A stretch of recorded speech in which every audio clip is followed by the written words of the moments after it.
The Defenders finally dropped this Friday, and I was waiting on this one for a long time. We finally get to see these four heroes come together for the first time to fight a threat that neither of them can beat on their own. And the biggest question going into this series was, will it live up to the hype? Well, yes. And it stars Charlie Cox, Krysten Ritter, Mike Colter, and Finn Jones from their respective solo series. And I feel like in a lot of ways the series actually did live up to the hype. The series reintroduces you to each hero individually, starting with Iron Fist, who's continuing his hunt for the hand after he believes they destroyed the city of Kunlun at the end of his last series. You pick up with Matt Murdock, who hasn't been Daredevil since the death of Elektra, and he's trying to convince his friends that he doesn't miss the old lifestyle of going out at night as Daredevil. But you also see him struggling with the urge to go out and fight crime when he hears it. Jessica Jones hasn't taken on any new cases since her final encounter with Kilgrave in her own series, but she's approached with a case from a woman who's looking for a missing husband, and she's not interested in the case until she gets a mysterious phone call telling her that she shouldn't take the case, which piques her interest. And we also see Luke Cage returning from prison. He finally gets released thanks to some help from Foggy, who now works for Hogarth Law Firm, and he immediately links up with Claire, and they go out for some coffee. And he's eager to get back into the community of Harlem and fix some of the problems that have been going on in his absence. And he's starting by trying to solve a case that Misty Knight introduces him to. In the first few episodes, you follow each character individually as they're following different leads and trying to tie up loose ends and solve different things. And admittedly, it starts off kind of slow. And they do that so that other people who haven't seen the other series don't have to play catch up. You kind of get brought up to speed in the first few episodes as far as where everybody's at and where everybody's been. Now getting straight into what I loved about the show, Charlie Cox is literally killing it as Daredevil and Matt Murdock. I mean, this guy just keeps getting better in this role. He does a great job of portraying how much Matt has changed since the events of his second season and how he takes facing the hand a lot more seriously now since he lost Elektra in the end of his season. And he doesn't want to put anyone else at risk, so he feels the best way of doing that is by putting up the Daredevil persona and focusing on his law firm and trying to do pro bono cases and things like that. But you really see him wrestling with that side of himself because that's a part of who he is. He can't hear crime and not go help because that's not who he is. He wants to help people. He has the ability to help people and he really wants to do so. So he's fighting himself on not doing what feels natural to him. And I loved all the scenes where he's explaining that. Like, this guy is just, he's on a whole nother level. All of his emotional scenes really display his acting range and how committed he is to this character. He brings so much depth and emotion to this character. Krysten Ritter as Jessica Jones, she's killing it again. She picks right back up where she left off. She's still drinking, she's still angry, she's still antisocial, she's still sarcastic. And I liked how the moment that she decides to take the case, she immediately begins to unravel things and put clues together and put two and two together. And she gets pretty far along in her own investigation before she ever even meets up with the other character. And I think the show did a great job of showcasing her intelligence and her cleverness and how crafty she is at getting to what she wants to get to and getting information from different people. She also gets a little emotional near the end of the series, and I won't spoil why, but it was good to see that side of her character. You're so used to seeing her with her layers and walls up around people that you rarely get to see her be vulnerable, and it was good to see that side of the character. She also had great chemistry with not only Luke Cage, but Daredevil as well. And I feel like they really worked well off of each other. I think it would be really cool to see those two tied into a series together because they really do have some great chemistry. And she already had great chemistry with Luke Cage, and they pick up right where they left off in her season as well. Speaking of Luke Cage, him and Iron Fist, they both have some great scenes together. They have a great chemistry, and you can see them kind of building a camaraderie with each other. And they had a lot of good scenes during downtime when the action's not going, where they get to kind of sit down and talk and get to know each other because they start off bumping heads, which was entertaining as well. But you really get a lot of nods towards them becoming the heroes for hire that you're used to seeing them as in the comics. And I'm really looking forward to seeing that series. I feel like they both worked really well with each other and they really elevated each other's acting performance. And I know a lot of people were worried about Finn Jones' performance going into this series, and he's a little better.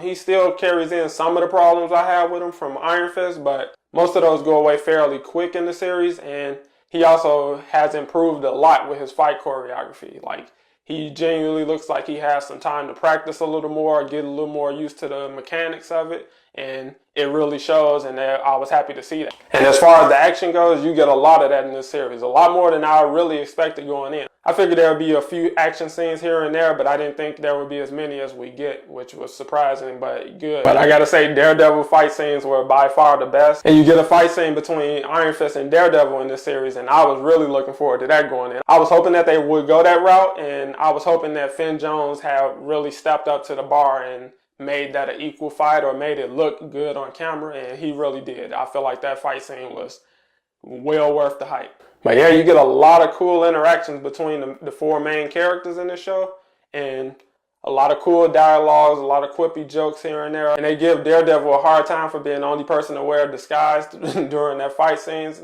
But it did a great job of supplying some comedic relief. You get a lot of the support characters from each series in this series as well. Colleen Wing shows up, Claire is there.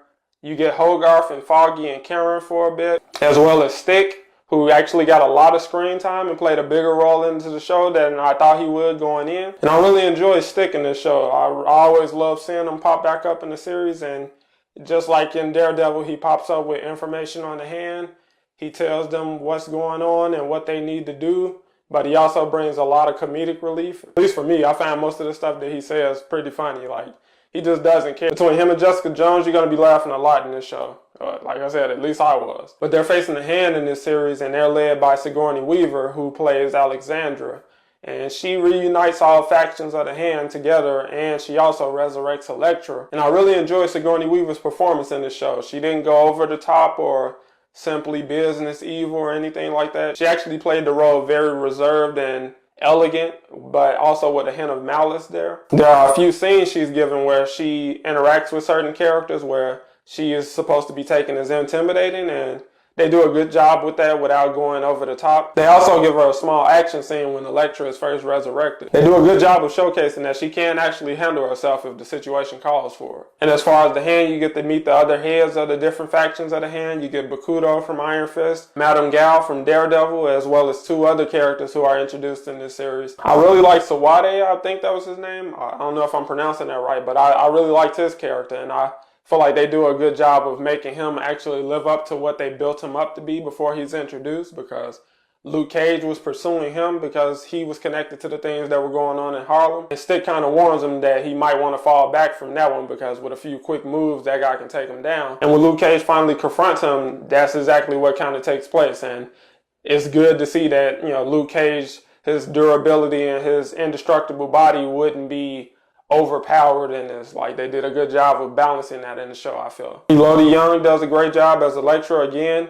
She's not given as much dialogue, but she's just as good in her action scenes, and the dialogue that she does get throughout the show, I feel like she made the best of it, and she got better as the show went on. You finally get to see her as the Black Sky, and you finally understand what that actually means and what that pertains to, because we've seen other characters be resurrected in Daredevil and in Iron Fist, but they didn't come back with the abilities that Elektra has. She's strong enough to knock out Luke Cage and Jessica Jones, and she also can move around kind of like a shadow at times. So she has superhuman speed, and it's almost supernatural at points, but I feel like they added a lot to the character and made her a little more interesting compared to what she is in the comics, where she's just a traditional, you know, she gets resurrected in the comics, but she's pretty much just an assassin. But yeah, she really brings the action in this show. Like, her action scenes and her fight scenes were very well choreographed, and she's at the top of her game. I thought the show was at its best when all four characters really come together and start crossing paths, and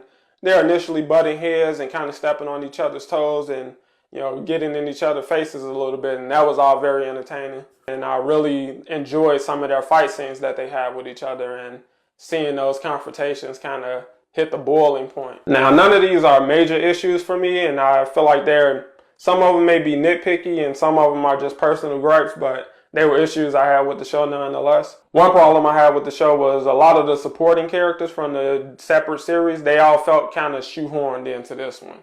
They come in, they're introduced, and then they kind of keep popping in and keep cutting back to them, like, hey, we got to show them doing something, or maybe we should show them having a conversation, but it doesn't really bring anything to the show. It didn't really add anything to the show for me, and I felt like we could have saved on screen time for something else instead of cutting back to those characters. Another thing was the show kind of feels like it has a bit of a lower budget than some of the other series did. And I would think that they would have more of a budget, but I didn't look up the budget prior to this. But it's different times where it just kind of seems like a actual TV special, like something you would see on ABC or something. For example, when they had Sawade captured, he's supposed to have bruises and cuts on his face, but it kind of looks like they just put purple makeup on his face in different places, and that was pretty distracting for me. And I was like, I know they can't think that's passing for bruises, but I don't know. Like I said, maybe it's a nitpick, but I noticed it, and I never saw anything like that in Daredevil when anybody else was supposed to be bruised or hurt or having a gash or anything like that, that it really stood out to me. I feel like my biggest disappointment with the show was the fact that they're going against the Hand, but they never fought any ninjas. Like, since Daredevil Season 2, you haven't seen any ninjas from the Hand. Like, they've introduced different factions of the Hand, but in this, they brought all the factions together. So what happened to the ninjas? Like, you don't see them. Nobody has ninjas anymore. Like, what happened? I was disappointed with their absence in Iron Fist, and how I just assumed they would be here, and there just aren't any ninjas anymore in the Hand, I guess. But like I said, nitpick. Another problem I noticed was while Finn Jones has improved in the role of Danny Rand, they also brought in some of his problems that he had in Iron Fist. He still kind of does things that just don't make any sense logically, and you would think a person that has been doing the things that he does would know better than to do these things, or wouldn't be as naive as they continue to make him to be. There's a part in the show where he literally goes to the Hand's headquarters and scolds and lectures them. And he looks surprised when they attack him, this evil organization that kills people. I guess he thought a stern talking to would get the job done. It's just like, this character can't be that dumb. Like, that's what you thought would work. And you also get to hear him continue to brag about how he's the Iron Fist and how he fights the Hand and all that, yada, yada, yada. I feel like they really need to come up with some better dialogue for this guy at this point, because that has really gotten old. And where's the mask? Why doesn't he wear the mask? Daredevil was running around with a mask on. He looked fine in his first season. He doesn't look crazy in this one. Why can't this guy get a mask? I just don't understand that.